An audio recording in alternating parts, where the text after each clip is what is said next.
네, 시장을 섭렵한 베테랑에게 한 수 배워보는 시간입니다. 신의 한 수, 오늘은 KB증권 프라임센터 투자 콘텐츠팀 민재기 팀장 함께하겠습니다. 안녕하세요. 네, 안녕하세요. 네, 팀장님, 오늘 다시금 시장이 좀 하방 압력을 제대로 받아가고 있습니다. 외국인들이 3거래일 연속 팔고 있는데 또 4분기 들어서 이 흐름은 처음이어서요. 좀 의미가 있을까 싶기도 하고요. 어떻게 바라보세요? 네, 지난주 금요일 날 이제 미국 시장에서 고용 관련된 이제 데이터들이 좀 긍정적으로 나왔습니다. 예상치보다 더 좋게 나오다 보니까 이 금리 인상 속도를 좀 하는 부분에 있어서 조절을 하려고 했는데 제동이 걸리는 거 아니야라는 우려감이 커지면서 장중에 변동성이 커지는 그런 그림이 있었죠. 다행스럽게도 금요일에는 그래도 낙폭을 다 회복을 하고 거의 보합권에서 마무리가 되었는데 오늘 새벽에는 이제 서비스 PMI라는 이제 지표가 발표가 됐는데 이 지표 또한 좀 긍정적으로 발표되는 그런 모습이 있었습니다. 그러다 보니까 시장에서는 이제 금리 우려에 대해서 좀 반응을 하면서 다시 조정을 받고 있는 그런 분위기인데요. 그러면 오늘 새벽에 나왔던 그런 이슈들로 인해서 몇 가지 지표들은 어떠한 반영성을 보였는지 한번 화면을 통해서 보시도록 하겠습니다. 자, 일단 이제 고용 데이터를 뿐만 아니라 오늘 이제 서비스 PMI까지도 이제 호조세로 나오니까 금리 인상의 속도 조절이 좀 늦춰지지 않을 것인가라는 우려감이 생겼습니다. 그러면서 연준의 통화 정책을 가장 잘 반영하고 있는 이념물 금리 있죠. 이념물 국채 금리가 오늘 새벽에 이렇게 상승하는 모습이 좀 나타나게 됩니다. 뭐 4.3% 전후에 있다가 4.4%를 훌쩍 뛰어넘는 그러한 흐름이 나타났는데요. 이렇게 이제 금리가 올라가니까 이 금리는 우리가 보유하고 있는 가지고 있는 돈의 화폐의 보유 가치라고 생각을 하면 된다라고 지난주 방송에서도 제가 말씀을 드렸는데 이렇게 이제 화폐에 대한 가치가 올라가니까 당연히 미국의 달러도 최근에 조금 이제 주춤하는 달러 강세가 주춤하는 그러한 그림이었는데 오늘 새벽에는 달러도 큰 폭으로 이렇게 올라가는 이런 모습들이 나타나게 됩니다. 104 달러 인덱스 기준입니다. 주요 6개국 통화 대비해서 달러 인덱스 기준으로 104 정도에서 움직이다가 오늘 다시 105를 돌파하면서 상당히 강한 그림이 나타났고요. 그에 대해서 우리나라 원화가 오늘 약세로 반응을 하고 있다라고 그렇게 보시면 되겠죠. 이렇게 달러가 조금 달러 강세가 주춤하다가 다시 약간 이제 강세 쪽으로 움직이고 있는 그런 분위기인데요. 때마침 외국인들의 수급도 시장에 조금 비우호적으로 움직이고 있다라고 보시면 될 것 같은데요. 일단 코스피 시장에서 기관과 외국인들의 최근에 매매 동향을 한번 그려와 봤는데 빨간색 그래프가 누적 순매수 포지션이라고 보시면 될 것 같습니다. 일단 기관 투자가들의 왼쪽 그림부터 먼저 한번 보시면요. 일단 기관들은 별로 10월 달 이후로 조금 사다가 최근에 조금 주춤하면서 아직까지는 시장에 별로 관심이 없는 그러한 흐름을 좀 보여주고 있다라면 반면에 외국인들은 7월 달 이후부터 아주 큰 규모로 계속해서 자금을 집행을 하고 있는 모습이었습니다. 한 10조 넘게 샀었죠. 근데 최근에 이제 오늘 포함해서요. 3일 연속 순매도가 고점에서 이렇게 좀 나타나고 있습니다. 지금 그래프가 우하향 그림을 좀 그리고 있는데요. 그러다 보니까 코스피도 2,500선으로 좀 올라가다가 최근에 2,500선을 돌파하지 못하고 주춤하는 그런 모습이 나타나고 있는데 제가 이렇게 체크를 해보니까 10월 달 이후로 11월 그리고 12월 달 사이에서 이렇게 3일 연속으로 외국인들이 시장에서 매도하는 경우는 거의 없었다라는 측면에서 이 부분은 우리가 계속 좀 체크를 해야 되는 부분이 아닌가. 외국인들이 지금 거의 기관들이 쉬고 있는 사이에 버팀목이라면 외국인들이 좀 들어와 주지 않으면 지수가 움직이기는 좀 힘든 그런 모습이다라고 말씀을 드릴 수 있을 것 같네요. 자, 그다음 그러면 외국인들이 최근에 이제 3일 연속으로 오늘 포함해서 팔고 있는데 이 자금들은 어느 쪽으로 주로 팔고 있는지를 한번 체크를 해보면 어제 같은 경우 제가 한번 그림을 그려서 가지고 왔는데 주로 삼성전자와 하이닉스 쪽으로 자금 집행을 많이 하고 있다. 그러니까 매도를 많이 하고 있다라는 거죠. 각각 1,000억씩 삼성전자도 팔고 하이닉스도 파는 그런 모습들이 나타나고 있는데요. 아무래도 반도체 업황의 이 회복이 조금 더 뒤로 늦춰질 것이다. 내년 상반기도 좀 힘들고 하반기로 갈 수도 있다라는 이야기도 월가에서 좀 나오고 거기에 따라서 마이크론 테크놀로지의 주가도 좀 약세를 보이다 보니까 메모리 산업 구조 위주로 되어 있는 우리나라 반도체주에 대해서도 외국인들이 좀 매도를 하고 있다라고 보시면 될 것 같습니다. 자, 반면에 7월 달 이후로 외국인들이 대형주 내에서 반도체 사면서 같이 산 쪽이 2차 전지 셀 업체들을 많이 샀거든요. 근데 최근에 이제 어제 같은 경우도 한번 보시면 삼성전자 하이닉스는 지금 팔고 있지만 삼성 SDI와 LG 에너지 솔루션 같은 경우는 큰 규모는 아니지만 여전히 매수세를 유지하고 있는 모습을 우리가 확인할 수 있습니다. 자, 그렇다면 외국인들의 매수세가 혹시라도 다시 조금 들어와 준다면 지금 사고 있는 2차 전지 배터리 셀 업체 위주로 다시 좀 집중적으로 사면서 이들 위주로 좀 대형주에서는 반등 장세가 나타나지 않을까라는 것을 한번 생각해 볼 수 있을 것 같고요. 외국인 수급이 다시 우호적으로 바뀌기 전까지는 지난주에도 말씀드렸던 것처럼 당분간 지수 관련된 부분보다는 종목별 플레이에 좀 염두를 해두시면서 계속 그 부분을 시장에서 관찰하시는 게 필요하겠다라는 생각입니다. 네, 팀장님 4분기 들어서 그럼 외국인들은 반도체를 팔았고 2차 전지 셀 업체는 샀다 이렇게 말씀 주셨던 만큼 우리 개인들도 이렇게 시장 빠질 때 반도체 2차 전지 셀 쪽으로 포트 구성 다시 해볼까요? 네.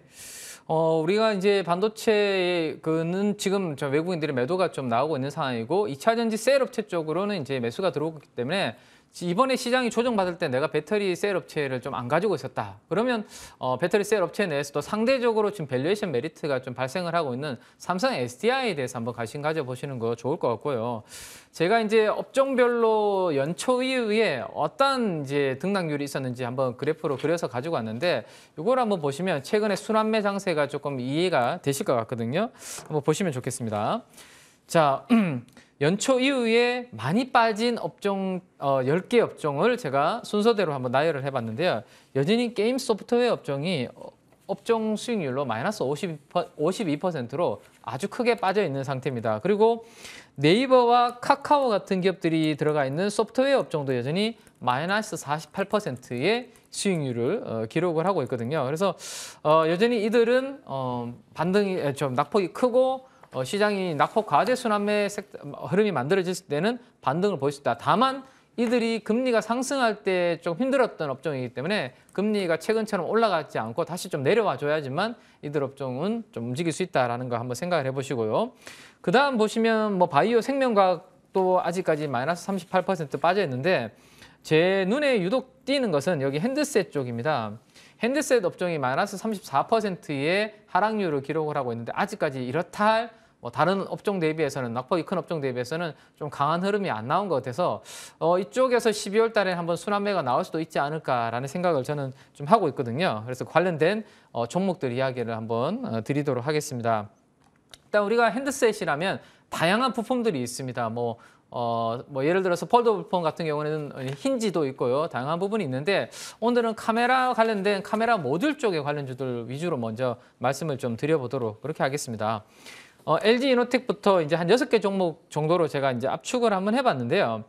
1개월 동안의 수익률을 한번 보시면 나무가라는 종목이 36%로 많이 올랐습니다. 아무래도 이제 XR 기기에 대한 이 기대치, 내년 1월 달에 이제 CES에서 가전 박람회에서 이제 이 XR 기기와 관련된 부분이 주요 테마가 될 것이다라는 기대감에 그 관련주들 움직이면서 나무가도 거기에 같이 편승을 좀 한 모습을 볼 수 있고요. 그 외에 나머지 종목들은 최근 1개월 동안 그렇게 주가가 강한 종목이 별로 없습니다. 그래서 그 중에서도 오늘은 삼성전기와 여기 하이비전 시스템이라는 두 종목에 대해서 한번 알아보도록 그렇게 할 텐데요.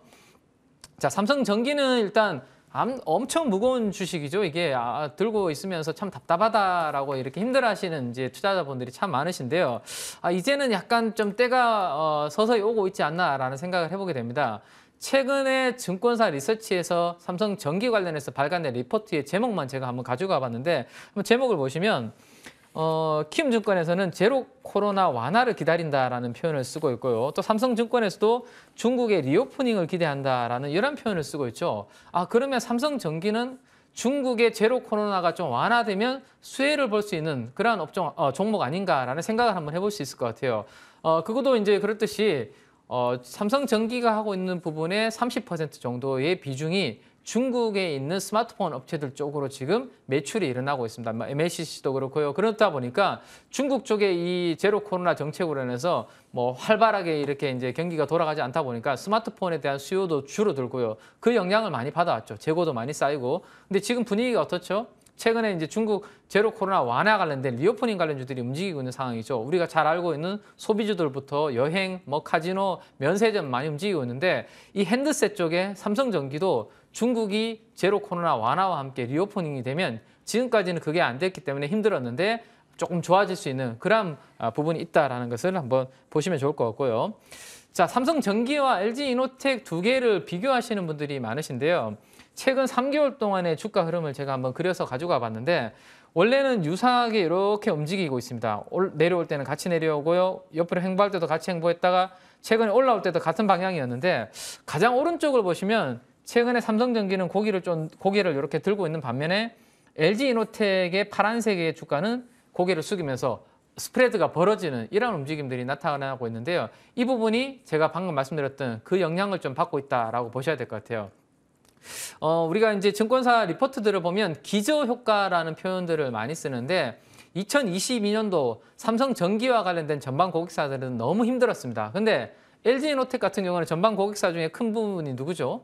애플이 차지하고 있죠. 그래서 애플은 크게 무너지지 않고 고만고만한 양호한 실적을 내다 보니까 내년도를 바라봤을 때 기저효과가 누가 있는지를 보니까 삼성전기가 원래 너무 힘들었다는 거죠. 그래서 중국의 제로 코로나가 조금만 완화되어서 내년도에 회복이 되어도 YOY 기준으로 성장률이 내년도에 조금 더 크게 나올 수 있다. 근데 이제 LG이노텍은 올해도 그냥 무난하게 잘했기 때문에 올해 대비해서 내년도의 기저효과를 바라보기에는 조금 힘들 부분이 있지 않나. 그 부분이 최근에 삼성전기와 LG이노텍의 주가를 조금 다르게 만들고 있고요. 삼성전기는 제로 코로나 완화의 수혜도 받고 있다라고 보시면 될 것 같습니다.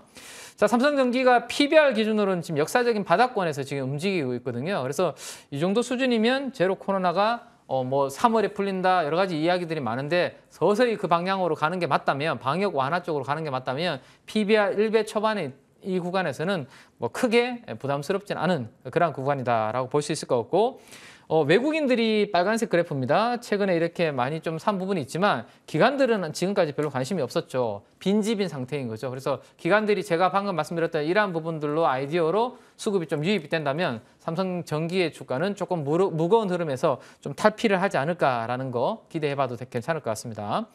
그다음 이제 하이비전 시스템이라는 기업이 있는데 이 하이비전 시스템은 스마트폰용의 카메라 모듈을 검사하는 자동화 장비를 만드는 기업이다라고 보시면 될 것 같습니다. 그래서 검사 장비라고 생각하시면 되는데요. 이 회사도 실적이 좀 들쑥날쑥 최근에도 이렇게 업황이 안 좋다 보니까 조금 내려온 그런 모습을 보여주고 있는데요.